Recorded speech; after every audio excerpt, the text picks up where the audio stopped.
یہ زمین پر ہونے والا پہلا قتل تھا اور اس کی وجہ طاقت نہیں بلکہ حسد تھا۔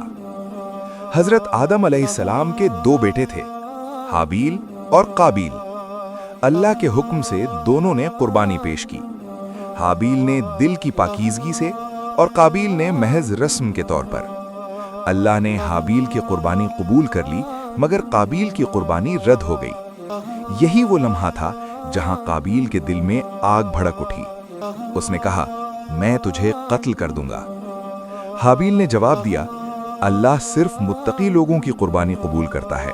اگر تم مجھے قتل کرنے کے لیے ہاتھ بڑھاؤ گے تو میں تم پر ہاتھ نہیں اٹھاؤں گا، میں اللہ سے ڈرتا ہوں۔ مگر حسد نے عقل کو اندھا کر دیا۔ قابیل نے اپنے بھائی کو قتل کر دیا اور زمین نے پہلی بار انسان کا خون پیا۔ قتل کے بعد قابیل حیران تھا، نہ ندامت تھی نہ سمجھ۔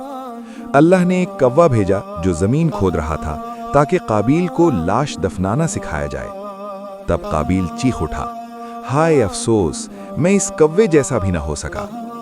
قرآن ہمیں بتاتا ہے کہ اسی واقعے کے بعد اللہ نے انسان کی جان کی قیمت واضح کی۔ یہ قصہ ہمیں سکھاتا ہے کہ حسد انسان کو بھائی سے قاتل بنا دیتا ہے اور تقویٰ انسان کو مظلوم ہو کر بھی کامیاب بنا دیتا ہے۔